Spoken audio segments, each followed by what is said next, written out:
আসসালামু আলাইকুম, সবাই কেমন আছেন? আজ আমি এমন একটি বিষয় নিয়ে আলোচনা করছি যেটি অত্যন্ত সেন্সিটিভ। আমি বলবো, আপনি যদি মুসলিম বা মুমিন বা ইমানদার হিসেবে দাবি করেন, তাহলে আপনি নিশ্চিতভাবে একমত হবেন যে আল্লাহ তাআলা পবিত্র আল কোরআনে এটিই বলেছেন যে এই পবিত্র আল কোরআনের প্রত্যেকটি আয়াতের প্রতি আপনাকে পরিপূর্ণ বিশ্বাস স্থাপন করতে হবে। অর্থাৎ এর কোনো একটি আয়াত বা কোনো অংশকে আপনি অস্বীকার করলে আপনি আর মুমিন বা ইমানদার থাকবেন না। এখন সেই বিশ্বাস আপনি কিভাবে স্থাপন করবেন? যুক্তিতর্ক দিয়ে। হ্যাঁ, পবিত্র আল কোরআনে আল্লাহ তাআলা এর সত্যতার পক্ষে অনেক যুক্তি দিয়েছেন, অনেক নিদর্শন দিয়েছেন, অনেক ঘটনা উল্লেখ করেছেন। মানুষকে বোঝানোর জন্য আল্লাহ তাআলা সকল রকম উপায় অবলম্বন করেছেন। কারণ আল্লাহ তাআলা জানেন যে তিনি মানুষের মধ্যে বহু বৈচিত্র্য সৃষ্টি করেছেন। তাই সেই বৈচিত্র্যময় মানুষের জ্ঞান অর্জনের জন্য, কল্যাণের জন্য বিভিন্ন ধরনের পদ্ধতি দরকার। আল্লাহ তাআলা সব কিছু এতে রেখেছেন। তারপরও আপনি কিভাবে বিশ্বাস করবেন? যুক্তি দিয়ে, তর্ক করে? না।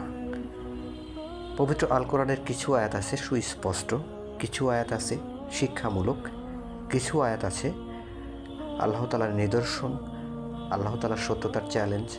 এরকম বিভিন্ন ধরনের আয়াত আছে।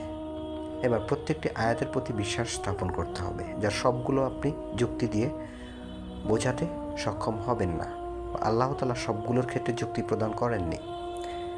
যেমন যারা বাস্তববাদী, যারা সব কিছুতে কার্যকরণ খোঁজে, তাদের জন্যই বলছি, আল্লাহ তাআলা নিজে স্পষ্ট বলে দিয়েছেন আল্লাহ তাআলা কর্মবিধায়ক হিসাবে যথেষ্ট।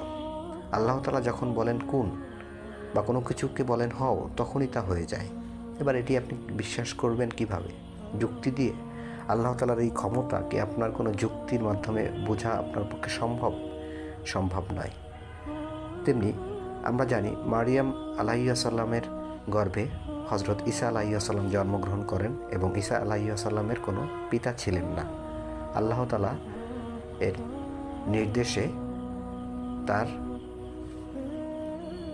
নির্দেশেই ঈসা আলাইহিসসালামের জন্ম হয়। এটি অলৌকিক ঘটনা। পিতা ছাড়া কোনো পুত্রের জন্ম এই পৃথিবীতে বর্তমান সময়ে আপনি কি বিশ্বাস করবেন না। কিন্তু পবিত্র আল কোরআনের এই আয়াতের প্রতি পরিপূর্ণ বিশ্বাস আপনাকে স্থাপন করতে হবে। এটিই ইসলাম, এটিই বিশ্বাস।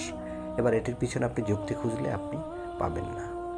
এভাবে আপনি যদি প্রকৃত বিশ্বাসী হতে চান, দৃঢ় বিশ্বাসী হতে চান, তাহলে আপনাকে এই কোরআনের বিভিন্ন আয়াত অধ্যয়ন করতে হবে এবং পরিশেষে এই সিদ্ধান্তে আসতে হবে যে এটিকে আপনি সম্পূর্ণরূপে বিশ্বাস করেন আল্লাহ তাআলার নির্দেশে। তবেই আপনি সুপথ প্রাপ্ত